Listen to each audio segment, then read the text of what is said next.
Hi guys, welcome back to new video guys. അപ്പോൾ ഇന്ന് നമ്മൾ വളരെ സന്തോഷത്തിലാണ്. കാരണം നമ്മുടെ ഇന്ത്യൻ ഫുട്ബോൾ ടീം ജയിച്ചിരിക്കുകയാണ് ഗൈസ്. ഇന്നലെ ഹോങ്കോങ്ങിൻ്റെ കൂടെ ഏഷ്യൻ കപ്പ് ക്വാളിഫയേഴ്സിൽ ഇന്ത്യ ഔട്ടായിരിക്കുകയാണ്. പക്ഷേ എന്നാലും ഒരു കളിയും കൂടെ ബാക്കിയുണ്ടായിരുന്നു, ഹോങ്കോങ്ങിൻ്റെ കൂടെ ആയിരുന്നു. ഹോങ്കോങ്ങിന് ഒരു സമനില അല്ലെങ്കിൽ ഹോങ്കോങ് വിജയിച്ചിരുന്നെങ്കിൽ ഹോങ്കോങ്ങിന് ഏഷ്യ കപ്പിൽ ക്വാളിഫൈ ആവുമായിരുന്നു. പക്ഷേ തോറ്റത് കൊണ്ട് തന്നെ ഹോങ്കോങ് ഏഷ്യ കപ്പിൽ ക്വാളിഫൈ ആവില്ല. അതുപോലെ തന്നെ ഇന്ത്യക്ക് അവസാന മാച്ച് ആശ്വാസ ജയം കിട്ടിയിരിക്കുകയാണ് ഗൈസ്. 3 തോൽവിയാണ് ഇന്ത്യ നേരിട്ടത്.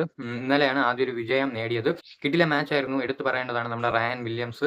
ഓസ്ട്രേലിയൻ പൗരത്വം മാറ്റി ഇന്ത്യൻ പൗരത്വം സ്വീകരിച്ച് ഇന്ത്യൻ ടീമിലോട്ട് കയറിയ താരമാണ്. അദ്ദേഹത്തിന്റെ ആദ്യത്തെ മാച്ചായിരുന്നു ഇന്നലെ. അതിൽ 4ാമത്തെ മിനിറ്റിലാണ് തകർപ്പൻ ഗോള് റയാൻ വില്യംസ് എടുത്തതും ഇന്ത്യൻ ടീമിനെ ലീഡിലോട്ട് എത്തിച്ചതും അദ്ദേഹം തന്നെയാണ്. അത് കഴിഞ്ഞ് 2ാമത്തെ ഗോൾ വന്നത് 50ാം മിനിറ്റിലാണ്. അപ്പോൾ 50ാം മിനിറ്റിൽ ഗോൾ അടിച്ച പ്ലെയർ ആരാണെന്ന് ഞാനിപ്പോൾ പറയാം. ഓക്കെ, നമ്മുടെ ആകാശ് മിശ്രയാണ് 50ാമത്തെ മിനിറ്റിൽ 2ാമത്തെ ഗോൾ അടിച്ചത്. ആകാശ് മിശ്രയാണ്, ഡിഫൻഡറാണ്. അദ്ദേഹത്തിന് ഒരു എളുപ്പമായിട്ട് കിട്ടിയ ഒരു ചാൻസ് അദ്ദേഹം കിടിലമായിട്ട് ഫിനിഷ് ചെയ്തു. ആ ഒരു ആംഗിളിൽ ഗോൾ പോസ്റ്റിന്റെ സൈഡിൽ നിന്നാണ് അദ്ദേഹം ഗോൾ വലയ്ക്ക് അകത്തോട്ട് കയറ്റിയത്. വേറെ ലെവലായിരുന്നു ആ ഗോൾ. ഞാൻ തന്നെ വിചാരിച്ചില്ല അത് ഗോളാകുമോ. ഞാൻ സത്യം പറഞ്ഞ മാച്ച് കണ്ടില്ല, ഞാൻ ഹൈലൈറ്റ്സ് ആണ് നോക്കിയത്, സമയം കിട്ടിയില്ല ഗൈസ്. എന്തായാലും മാച്ച് വേറെ ലെവലായിരുന്നു. പിന്നെ ഹോങ്കോങ്ങും അവരുടെ ആശ്വാസ ഗോൾ നേടി. ഒരു ഗോൾ അവർ തിരിച്ചടിച്ചു, പക്ഷേ അവർക്കൊരു ഉപയോഗമില്ല. 65ാം മിനിറ്റിലാണ് അവർ ഗോൾ അടിച്ചത്.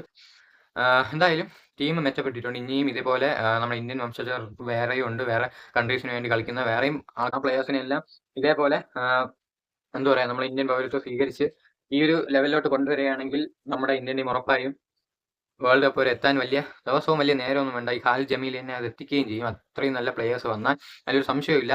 റയാൻ വില്യംസിനെ പോലെ ഇനിയും കുറേ പ്ലെയേഴ്സ് ഉണ്ട്. അത് നമ്മളിടയ്ക്കും നമ്മൾ കുറേ ന്യൂസിലൊക്കെ വന്നതാണ് ആ കാര്യങ്ങളൊക്കെ, ആ പ്ലെയേഴ്സിനെ പറ്റിയൊക്കെ.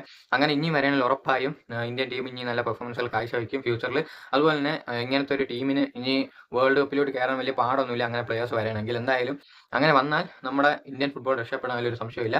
എന്തായാലും കൊച്ചി വെച്ചായിരുന്നു ഇന്നലത്തെ മാച്ച്. ഏകദേശം 22,649 ഓഡിയൻസ് ഉണ്ടായിരുന്നു. അതൊക്കെ ഞാൻ പോലും പ്രതീക്ഷയില്ല അത്രേ കാണുമോ. ഞാൻ തന്നെ ഞെട്ടിപ്പോയി. അത്യാവശ്യം നല്ല സപ്പോർട്ട് ഉണ്ടായിരുന്നു ഫാൻസിന്റെ. അതുപോലെ തന്നെ കേരള ബ്ലാസ്റ്റേഴ്സിന്റെ സ്റ്റൈലിലാണ് നമ്മുടെ ഇന്ത്യൻ ടീം അവസാനം കളി ജയിച്ചപ്പോൾ സെലിബ്രേറ്റ് ഒക്കെ ചെയ്തത്. എന്തായാലും കിടിലമായിരുന്നു. പിന്നെ 10 വർഷത്തിന് ശേഷമാണ് കൊച്ചിയിൽ ഇന്റർനാഷണൽ ഗെയിം വരുന്നത്. അത് ജയിക്കുക തന്നെ ചെയ്തു.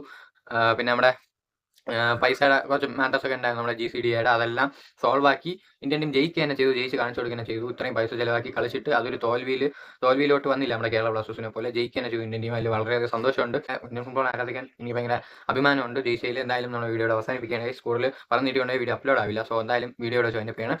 അപ്പോൾ നിങ്ങൾ നമ്മുടെ ഇന്ത്യൻ ടീമിന്റെ കളി കണ്ടവരാണെങ്കിൽ ഉറപ്പായും താഴെ കമന്റ് ചെയ്യുക. പിന്നെ നമ്മുടെ ചാനൽ മറക്കാതെ സബ്സ്ക്രൈബ് ചെയ്യുക. അപ്പോൾ ഇന്നത്തെ വീഡിയോ ഇവിടെ ജോയിൻ ചെയ്യുന്നത്. Signing off.